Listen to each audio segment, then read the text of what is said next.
right, is my mic working now? Yay. All right, kids, how are you guys today? Good. Who likes horses? Where's Bill and Laurie today? We need them today. There are other horse people at church, right? All right, well, let's talk about horses for a sec. Did you know the Bible talks about horses a lot? So this one is in Job. It says, "Do you give the horse his might? Do you clothe his neck with a mane? Do you make him leap like locusts? His majestic snorting is frightening."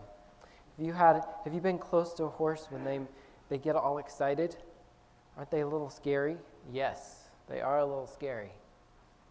And then in Deuteronomy 17, verse 16, God said, "In any case, he," talking about a king of Israel, "is not to acquire many horses for himself, nor shall he make his people return to Egypt." Apparently, the Egyptians were big horse breeders.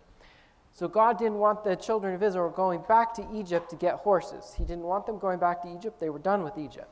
So he says, "They shall never again return that way." So no horses from Egypt. And then, these are two interesting verses in Psalms 33:17.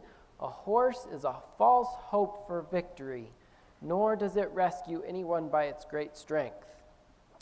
And then in Psalms chapter 20, verse 7, "Some praise their chariots and some their horses, but we will praise the name of the Lord our God." So the Israelites were not to put their trust in we have a really big army and we have a lot of horses. That's not what they were to do. They were to trust in God.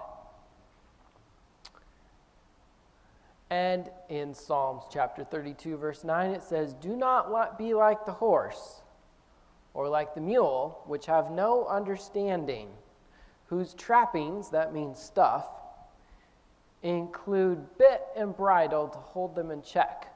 Otherwise, they will not come near to you." So we're supposed to be smarter than horses and mules, right? Well, I want to introduce you to a particular horse. We just got a new horse this week, and her name is Sage. Isn't she cute? That's her mommy behind her. And there's the other horses all excited to meet the new horse, the baby horse. She's running around in dandelions. There she's taking a rest with her mommy. I love that one. She's jumping. Remember it said they jump like locusts, right? But that's what she looks like now. A little bit of a size difference, right? So when we went on Tuesday, we just drove to Canada to get Sage. And it would have been a very simple matter if we'd just been able to drive there, pick her up, and drive home. 4 hours, no problem. But thank you to the U.S. government, that wasn't that straightforward. We had to drive 2 hours to pick her up, get her in the trailer, drive 4 hours to the border in north of Bonners Ferry, have a veterinarian look at her, and then drive 3 hours home. It was a long trip. And so Sage is pretty young. She's only 3 years old. So she's still learning some things. And where she grew up, the rules were a little bit different than they're going to be at our house. Our rules are you cannot run us over. Apparently that was an optional thing at her house. So she's still learning these things. And it's easy to see she's big, but when you actually stand next to her, you realize how big she is. Because if I'm stood at her hindquarters, back there, it's about right here. And since she's still growing, this part's probably going to get about the same height. So someday I'll go to get ready to put a saddle on her, and it'll be like putting a saddle over my head. She's a big girl. And so when we went to go put her in our horse trailer, she didn't fit so well. I don't remember what picture's next. Let's see. This is what can happen when you have a horse that doesn't understand boundaries and restrictions. That doesn't look very comfortable, does it? How do you think they're going to get that one back in? I think they actually had to use a backhoe to give the horse something to put its feet on so they could get it back in the trailer. And so, Marika, it's still in the car. Can you run out to the car real quick? I brought you something to show you, and I left it in the car. So, let's see. There's another horse that in the trailer decided didn't like its parking spot and wanted to go somewhere else. So the nice lady that we bought Sage from, she said, oh, it'll be better if you leave her loose in the trailer. Well, we've just seen what happens to loose horses in trailers. It doesn't turn out so good. I think I have one more, too. Oh, look at that one. Oh, dear. That one's going to be really hard because it's still in the trailer.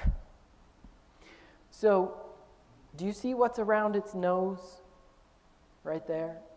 And then, what's that thing? A rope, right? So what did the Bible say horses needed?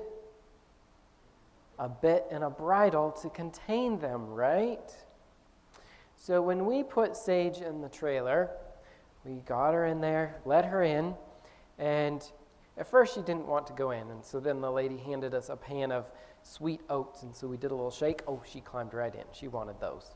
We're going to have to work on that too. You shouldn't be bribed to get into the trailer every time.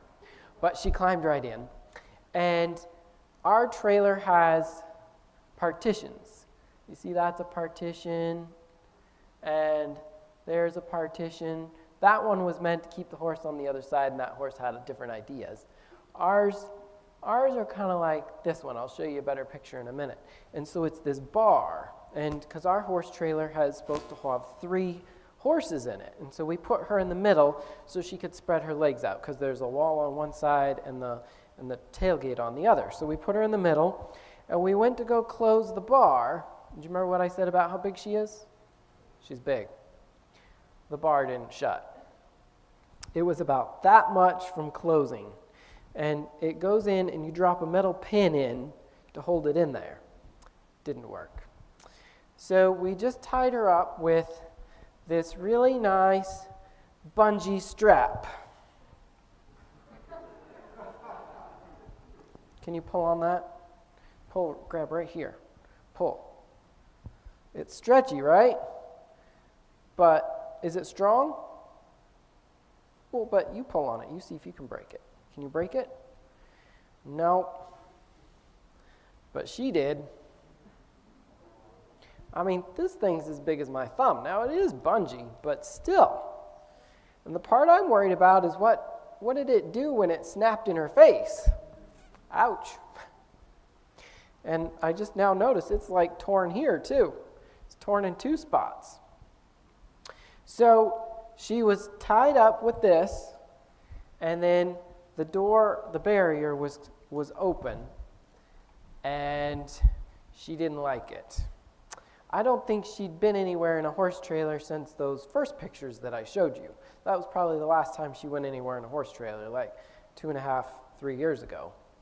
So she wasn't real keen on it. There's the barrier. So see, there's the little spot right there to keep their heads separate so they don't bite each other while you're going down the road. And then this bar closes, and it's hard to see, right there, there's some baling twine. Baling twine's always handy for things. Some baling twine tying it, and then there's a strap that's much stronger right there, just kind of keeping it there. And do you know what happened when we did that? We had to drive about 6 or 7 miles down a gravel road with her sticking her head out the back window and doing all this, and I'm like, oh no, we don't want her to try to jump out. And once we got to the bottom of the road, she had gotten a little bit tired because she'd been pacing around and turning around. And when she turns around in the trailer, I think her ribs touch her hip bone because she has to really squeeze to turn around in the trailer. But once we got this thing closed and this temporary extension piece right there, she was much, much happier. And she stood still for the entire 8 hours, whatever it was, that she had to ride in the trailer the rest of the way home. And we stopped once or twice. We stopped to have dinner, so then she got a break so she wasn't having to balance the entire way as I drove around corners. And we had to drive across 4 mountain passes to get home.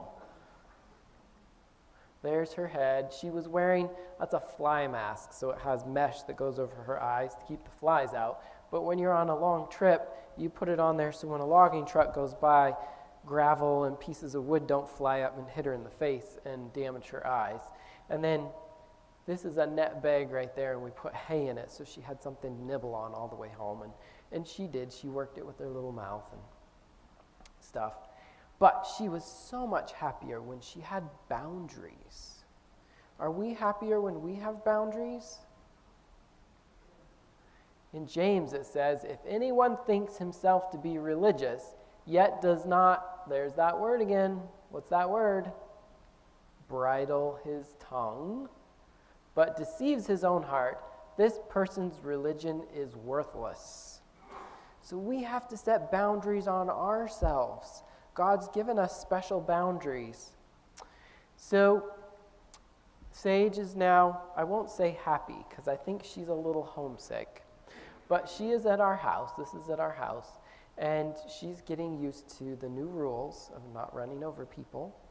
And one of these days, after she's really settled down, she's going to learn to get into the horse trailer and back out of the horse trailer.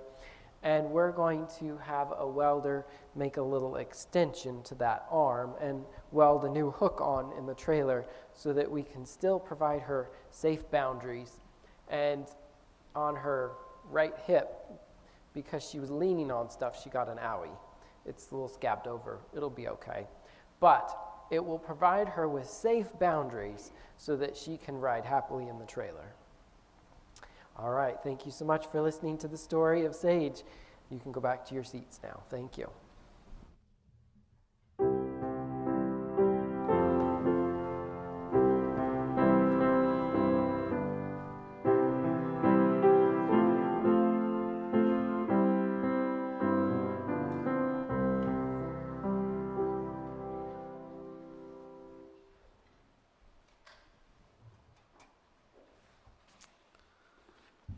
I invite you to open